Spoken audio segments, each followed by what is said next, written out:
Did you know that Godzilla from Singular Point is something akin to a Lovecraftian Outer god, a being that transcends even the theoreticals of Void Ghidorah from the anime trilogy in complexity? His fourth Ultima form in the anime was just a small avatar. Godzilla here is more than just Shin Godzilla's ultimate evolution, more than Godzilla Earth in scale, more ancient than the Monsterverse Godzilla, and an entity that breaks all the laws of physics. The novelization of Godzilla Singular Point sheds light into the blueprint behind an anime kaiju that quite literally flew over our heads due to its over-the-top theoretical physics. But when simplified, it shows a monster that might be the biggest, the most powerful, and the most mysterious in all of fiction. Let's try and skim the surface, shall we? The Godzilla Singular Point novelization describes a Godel-type universe which has a closed time curve, therefore allowing for time travel. It seems to contain 4 dimensions, which is length, width, height, and 1 dimension of flow or time, as any average timeline does. It is a universe model that incorporates higher dimensional layered realities with elements of transcendence. The show suggests that reality here is structured in multiple dimensions beyond conventional space-time, with entities like Shiva and Godzilla, or It, originating from a superior plane of existence. It also implies that changes in higher realms would influence the lower universes. One key concept in this model is the perception of universes as dreams within dreams. The novel portrays Godzilla as an entity, an avatar of something called It, that views entire universes as fleeting constructs, suggesting that what inhabitants perceive as reality is merely a projection of a deeper, more fundamental existence. This idea aligns with cosmologies where lower realities are subordinate to higher dimensional origins, meaning universes can be created, altered, or even erased by beings existing outside conventional space-time. The novel states that It has destroyed thousands of universes and assimilates them.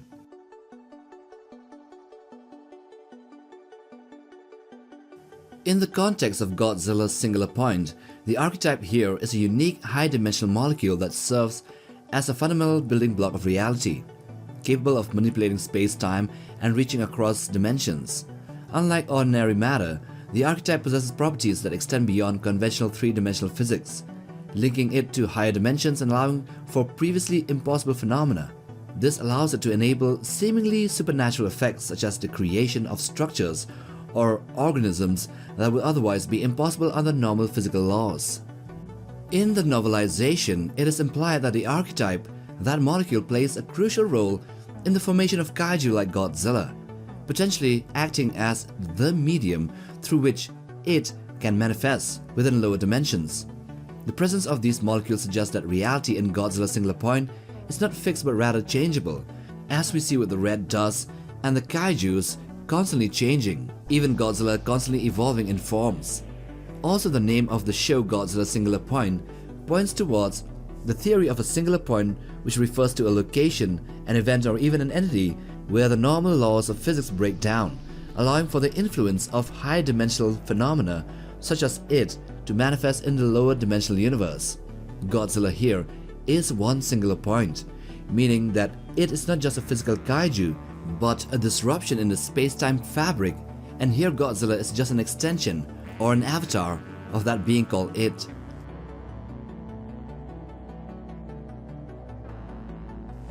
So this one is an entity beyond conventional existence, a being from a higher dimensional reality that perceives universes as dreams. Unlike conventional kaiju, It is not merely a giant monster, but an entire force that operates outside the constraints of space and time, reshaping reality itself. The novelization suggests that It has destroyed thousands of universes, absorbing them into itself, which hints at its cosmic scale and the ability to manipulate the very structure of the entire multiverse. This perception aligns with the idea that lower dimensional realities are short-lived in comparison to higher dimensional beings, much like how humans perceive and dismiss dreams upon waking. Dreams might be lesser universes while we are in a higher dimension. It exists beyond what humans define as a reality, and we here are merely dreams in compared to It.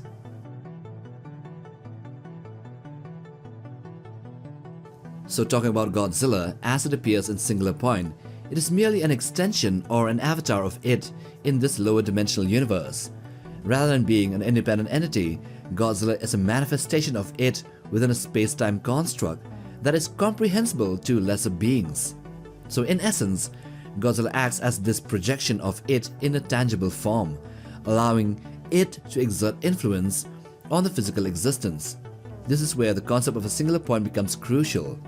Godzilla, in this sense, is a singular point in and on itself, a breach in space-time where the influence of it seeps into the lower realm.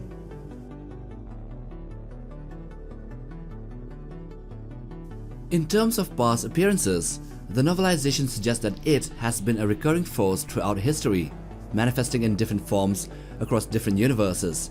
Each time it emerges, it reshapes reality in some way, either by assimilating a universe into itself or by influencing the fundamental laws governing that reality. This would explain why kaiju and the strange phenomena have been appearing cyclically throughout history, with each instance being a byproduct of its continued influence. If it has indeed destroyed countless universes, then each manifestation of Godzilla here in this universe could be seen as a testing ground, as a precursor to the complete assimilation of this given universe in the far future. One of the most intriguing aspects of the story is the Godzilla skeleton. That Godzilla seemingly came into being during the World War II era in a fishing village, but then allowed itself to die, actually empowering and modifying the weapons of the World War II era soldiers there to kill it. But given its immense power and its nature as an extension of it, why would such a being permit its own destruction? The most logical explanation is that its death is not just an actual end, but a transition. Since Godzilla is a singular point, its existence does not conform to the linear flow of time. Its destruction in one timeline or reality does not necessarily mean the cessation of its influence.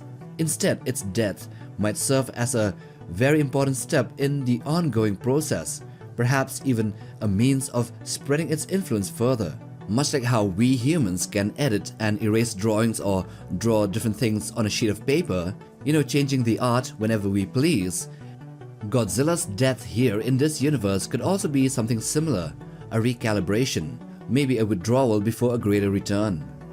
And that was in the past during World War II, and this brings us to why Godzilla returned in the 21st century.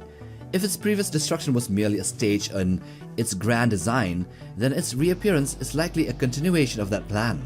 Since the novelization emphasizes the cyclical nature of kaiju appearances, it is possible that Godzilla's death served as a reset, allowing it to manifest in a new form or at a new stage of reality's evolution. This fits with the overarching theme of multiversal destruction. If it has already consumed countless universes, then each new incarnation of Godzilla is simply the next step in this tireless exercise.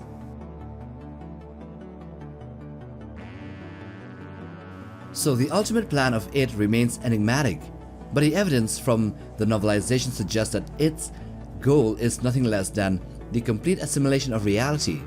By perceiving universes as dreams, it may intend to absorb all of existence into itself, making the multiverse an extension of its own being. This would explain why it continues to appear, why it allows itself to be destroyed, and why it returns in new forms.